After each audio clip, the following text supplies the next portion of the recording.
Welcome back ख़वातीन और हज़रात। इफ्तार के बाद आपके साथ एक बार फिर आपको खुशामदीद कहते हैं और अब वक्त हो जाता है आपकी मुलाकात कराने का एक शानदार पाकिस्तानी से।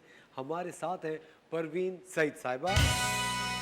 परवीन साहिबा एक बहुत ही ज़बरदस्त इदारा चला रही हैं जिसका नाम है खाना घर। 3 रुपए में सिर्फ खाना मिलता है और रोज़ाना बेतहाशा लोग यहाँ से खाना खा के अपना भूखा पेट भरते हैं। अस्सलाम वालेकुम परवीन साहब, कैसे हैं आप? खैरियत से? अल्हम्दुलिल्लाह। बहुत शुक्रिया, आपने वक्त निकाला हमारे शो के लिए। परवीन साहब मुझे बात बताएं, खाना घर की कहानी कहाँ से शुरू होती है? कहानी शुरू होती है एक माँ से जिन्होंने बच्चे भूखे थे उनके और उन्होंने उसको मार दिया था, तकिया रखा और मार दिया था। मैं भी माँ थी तो मैंने कहा कि भूख ऊपर चली गई, माँ की मोहब्बत नीचे आ गई। तो मैंने कहा कि नहीं, ऐसा होना नहीं चाहिए। तो अल्लाह का शुक्र है जो अल्लाह ने दिया हुआ था हमें, उससे हमने शुरुआत की, खाना घर की बुनियादें रखी और अल्हम्दुलिल्लाह 22 साल गुज़र चुके हैं। माशाल्लाह 22 साल जी, और बेहतरीन। 7,000 से ज़्यादा लोग रोज़ाना खाना खा रहे हैं। रोज़ाना भाई बेहतरीन।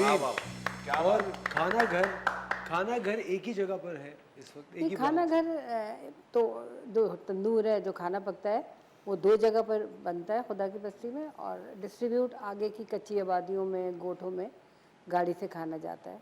अच्छा, ज़बरदस्त। और 3 रुपए का एक 3 रुपये हमने एक टोकन मनी रखी थी, लेकिन अब सूरत हाल ये है कि इतनी महंगाई में लोगों के पास ना रोज़गार है, गुर्बत में बेअंदाज़ा इजाफा हो चुका है, महंगाई इतनी है कि इसको बयान करना मुश्किल है। तो उस सूरत में लोग आते हैं हमारे पास कि हमारे पास तो 3 रुपये भी नहीं है। 3 रुपए भी नहीं है। अल्लाह, ये एक बहुत ही डार्क सच्चाई है, एक बहुत ही स्याह सच है जिससे हम अपना मुंह नहीं फेर सकते, बात तो सच है।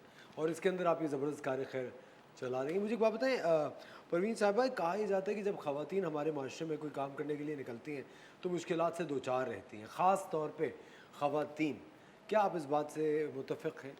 देखिए, बात सारी है कि जो काम की नौइयत है या आपकी सिंसियरिटी है या जो आप सोच रहे होते हैं, वो उसको आप किस तरह मुखलिस होकर कर सकते हैं अपने बहन भाइयों के लिए, अपने मुल्क के लिए।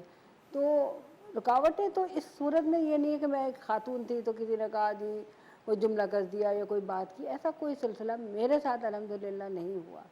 लेकिन जो मसाइल हैं उसको कैसे कम किया जाए, जो आज 2002 में खाना घर स्टार्ट हुआ था, आज उससे ज़्यादा मसाइल हैं, उससे ज़्यादा महंगाई है। अगर आप खाना घर पे खड़े होकर ख़वातीन से, जो लोग खाना लेने आ रहे हैं, आप एक जुमला बोल दें तो 10 आंसू उनके ज़मीन पे गिरते हैं कि हमारे पास इस वक्त अपने बच्चों को खिलाने के लिए कुछ भी नहीं है घर में। तो इस सूरत हाल में आप ये देखें कि इस वक्त मुझे कहना पड़ रहा है, लेकिन मैं शिकायतें किसी न सियासी नहीं हूँ, इसलिए गैर सियासी हूँ, कि आटा जैसी चीज़ जो हमारी मेन ज़रूरत है, रोटी पकाकर, सालन बनाकर लोगों को पका हुआ खाना देते हैं, तो उस सूरत में अभी पिछले 15 दिन से आटा गायब कर दिया शहर से। मिल वालों से फ़ोन कर रहे हैं, कह रहे हैं हमारे पास आधा किलो आटा भी नहीं है।